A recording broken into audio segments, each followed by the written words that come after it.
Welcome back in, everybody. Golf Talk Radio with Mike and Billy, brought to you by BestHoleIn1.com. You looking to set up a prize package for your fundraiser golf tournament, golf ball drops, putting contest, choose your own prizes, vacations, cars, cash, and more. BestHoleIn1.com. They also have a golf ball cannon, and there's a tournament out at Paso on Thursday. They rented the golf ball cannon.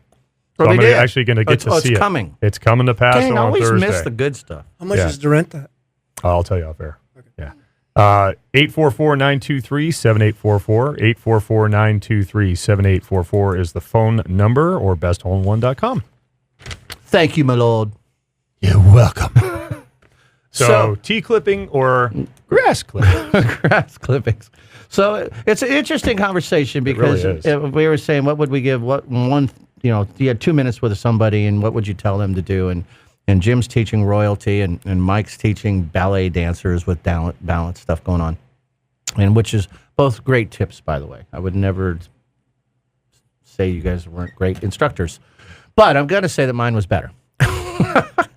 Just kidding. But Jim's this guy was from coming off the APT tour or some tennis thing happening. The APT tour.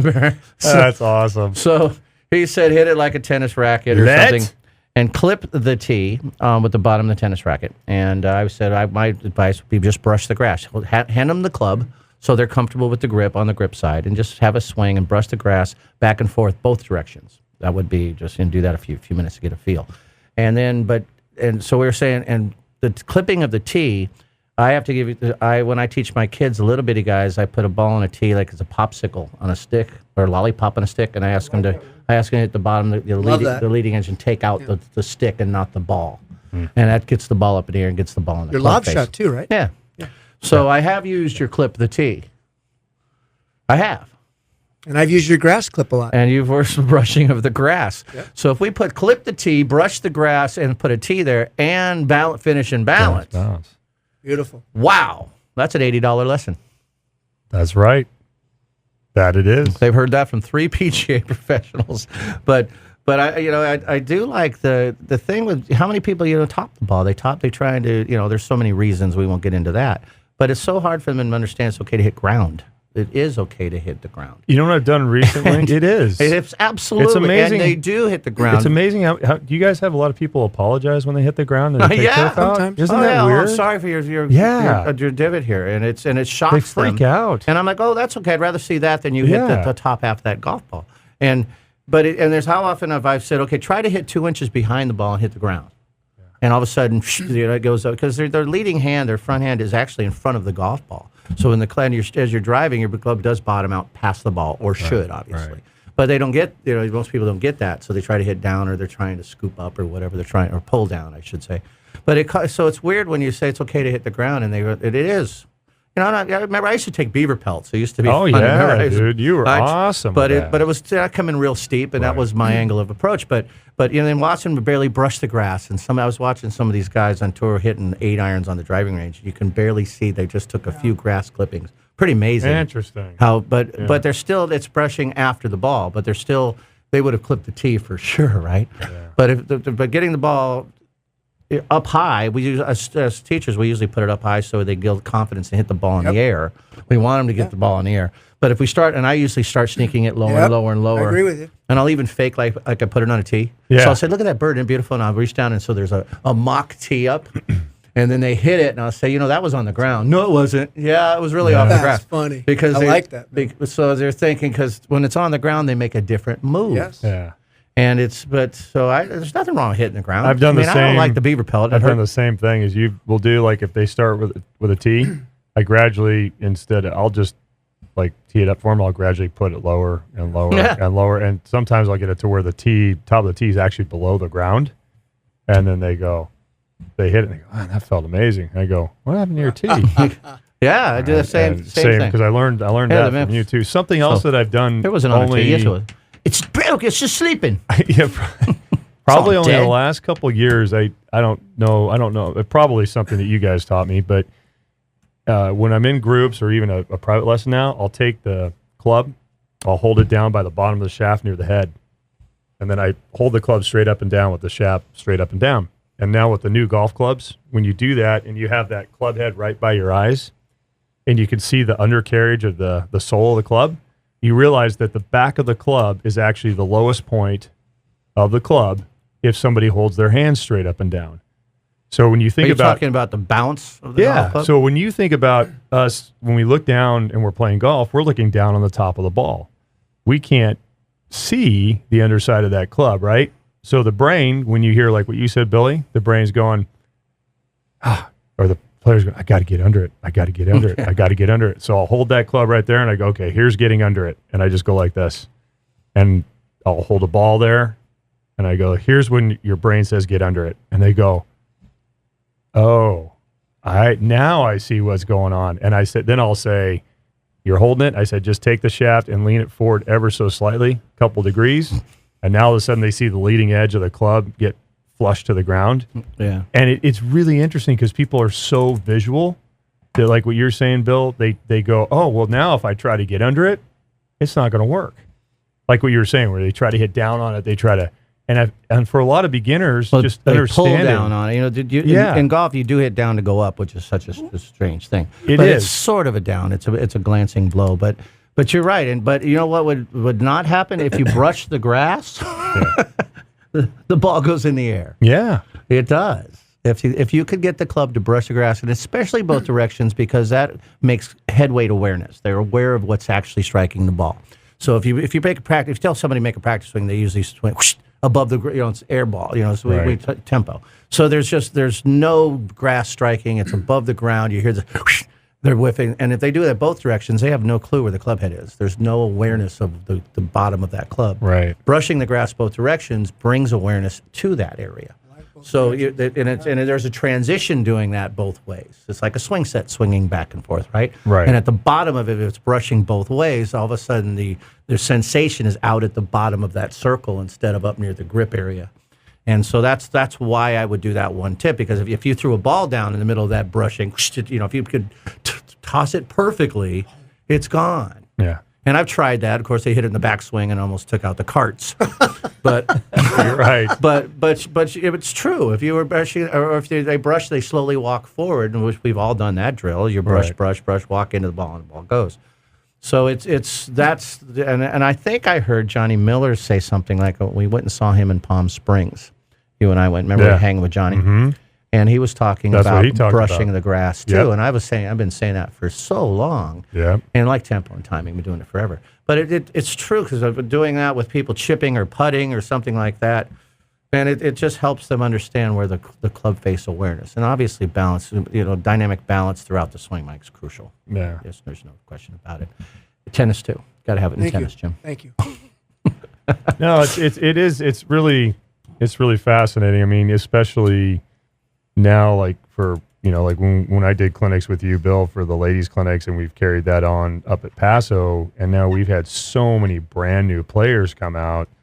And when you find as an instructor a couple key little terms that you can share, whether it's the term balance, whether it's clip the grass, whatever it is, and you see an instantaneous result with a beginner, it's so awesome because it's so powerful. It's pretty neat. And it's so, when it's so simple like that, there's nothing better. And you see the joy on their face. Yeah. And they go, I can play this game. That's pretty cool. And they've probably, some of the beginners have probably struggled because they've tried to go out and play with their boyfriends or their husbands, and they've been given information that they can't comprehend. Or their wives or girlfriends. Right. That too.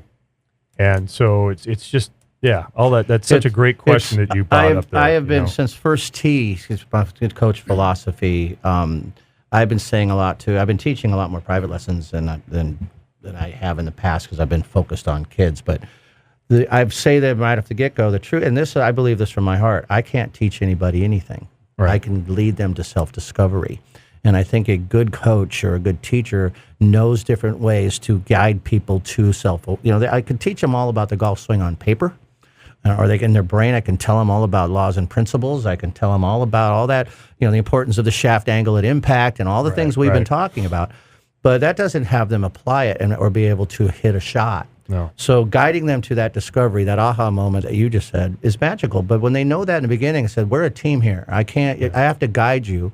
And a good instructor knows the different ways to guide. Like a lawyer just asks the question. They know the answers before they ask the question. Right. Well, we know where they're coming from. At least a good coach would know this, right? And then you're guiding them, and all of a sudden we've said the right thing. Something has been the right guidance that all of a sudden there's that outcome. Wow. And they're like, God, that makes more sense because my friends have told me to keep my head down and keep my left arm straight and and bend my knees and all those other things that they're hearing in their brain going, and when they realize they don't need any of those thoughts. I had one guy today. Those multiple thoughts. One guy today, and it literally was 10-minute lesson. And granted, we've done lessons together before, but same thing like you were saying. We just turned his left foot to 11 o'clock, and then we said, okay, he was holding the shaft and the club straight up and down like a 90 degree. I said, imagine instead of 90, it's 85. Done. It was so cool. Hey, and then he's going along and he's hitting balls. He goes, I feel it now. I feel it. So keyword feel. Yeah. And Jim's working on a project now on how to guide people to proper feel. Cool. So we're doing a little thing. That's really cool. And once. And I know you're going to say something, Jim. I think I went over the top. But that thing that we're working on is going to tie into that. It's going to honestly get people to do what you just said. When they say, "Oh, I feel it," they own it. Yeah. They'll never own it until they feel it. Right. And then they got to feel it a few times. But because otherwise, it's just input. There's no application at all. Right. So sorry, Jim. No, I love it. Go ahead. Yeah. I'm learning while I'm listening to you guys. So you were going to, I think I stepped over the top of you on that. Oh, no. I was just going to say on tempo and timing, which is just fabulous. Thank you, Billy Gibbs, again. But like today, the T-clip idea, I'm going to go there. This is what happened. Tempo and timing. Sir Winston. Yes, I knew it. The third. I'm giving you a reprieve. Thank you. Go ahead. No, Congressman, I wasn't there. I have no recollection of that, Senator. Go ahead. I give my 5 minutes away. So You're on the clock, Jim. So what I've discovered on that subject right there, and what you guys are saying is you lower the T, awesome. So what I have is a system, high T with the left hand, then I lower it, another rubber T, it's on a little mat, and then I lower it to the mat grass level of it, they hit it off there, and then I go to the rough, nice fluffy lie, up, and then I go to a fairway, and they get it.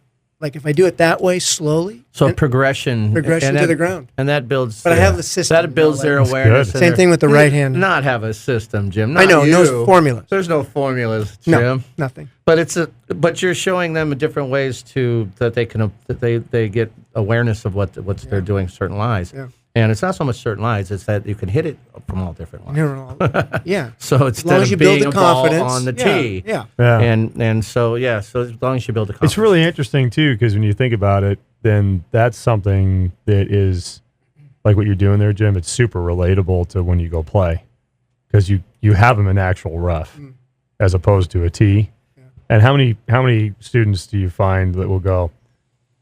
I actually like being in the rough more than being in the fairway. Absolutely.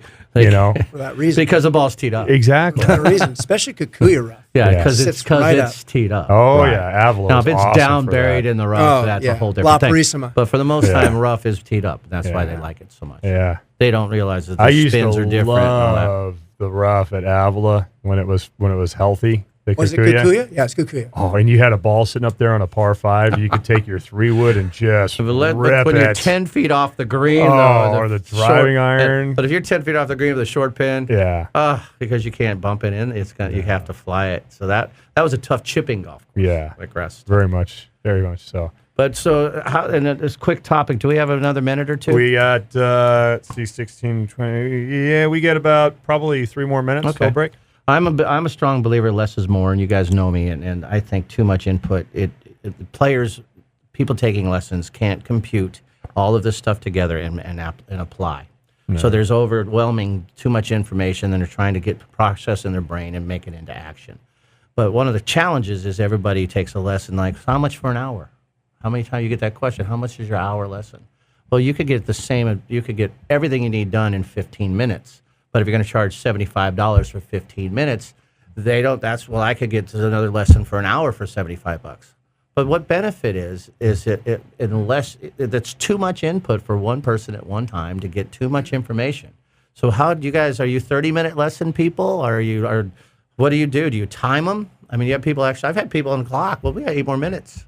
Oh, I'm yeah. like, well, Sir Winston, I've got to get back and feed the horses, sir. So, Jimmy? but you know what I mean? I mean, that's an I issue. can answer. I think Go golf. ahead. I think the hour. This is just me. It's too much time or too much information is detrimental to the student. And how much can you you can say a lot an hour. Oh, What do you think, So- Jeff? you want me to go? Okay, so generally, I list the lessons as 30 minutes to 45 minutes. That's what I list them as. You have a range. I just have a range. Is that people- on writing somewhere? Yeah, people will ask. They want to know, like, Yeah. do I have it? And most of the people that ask, actually, they ask because they want to do multiple things. And I've learned that I will do multiple things, but it won't be something that's going to undo what they've been working on.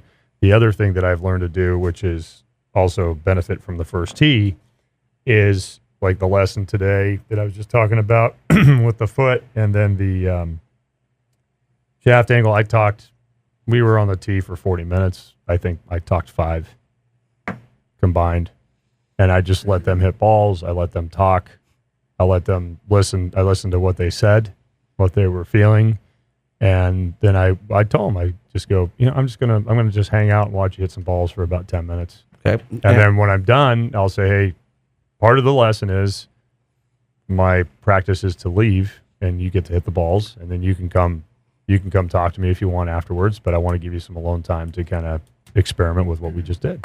That's it. So, did we only have 3 more minutes of the show, or are we coming in after one more We break? got one more segment. Okay, because I want to read you guys what I got an email today, and this is for instruction. But I wanted you a chance to finish. But I want to read this to you because I want to know how you would. So, it says, greetings. I want to confirm availability at your facility. I would like to book golf instruction lessons with your golf facility during our golf vacation tour. The golf instruction would be specifically focused on, and they gave a list, on target, grip gapping, chipping technique, grip and stance, full swing short game, sand game putting, and correcting trouble shots. The number of guests is 8. Game specification, 2 hours every day. As an attachment to the requirement, we will also make use of the restaurant facility for lunch, probably use Ultimate Speed program for the whole days. Can you give me a quote for 2 hours a day? I'm going to be there November 1st. We will be there November 1st through November 14th. Did you guys get all this one? Did you guys get the same one? It's a I've had spam. the I know. same- I I've had know. it for years. I know You it. like about 2 a year. It brought us, and I know that because I replied to Bill Burney sent it to me, and I replied him that exact thing. Yeah. So I know it's a spam, and also there's people that are trying to. There's other things I get like this. They're trying to find out what everybody else pays for, so they can so they can be competitive in their own places. But my point being, who would want 2 hours a day for 14 straight days? So. Right, Marathon. of instruction every single day for 2 hours a day, and when they list the menu, I mean, come on, people. So I was just curious. So have you got people like that, couples that are coming in that want every day for 4 hours a day lessons? And what do you think of that? Because I know we've done academies, Mike, and we've done it. And that was even on the edge when we did those, because that's a lot. I mean, you know that if you're fried as an instructor and you haven't really been talking much, they have to be fried. I mean, they're just going to be. So I just was knowing your opinion. I think too much, man. So, so I just started a series of ladies. She said, when should I see you again? I said, well, it depends if you get to develop between now and the next time. So if you can practice a little bit, once a week is great. If you can't, at least practice once or twice, and we'll work on your schedule. Which I think is fair. But every day for 2 hours. Now, I know that I didn't know it was spam as much as people looking for what everybody's charging so they can set rates for all this stuff. Right. But when you say it's spam, what do you guys mean? Because I just know that people always search out for rates. I'll tell you, let's take a break and I'll come back and I'll tell you. Because I show you how I wanted to answer. I told Bill how he should answer because it's hilarious. But go ahead. Golf Talk I Radio wanna with hear Mike that. and Billy. Be right back. You guys stay with us.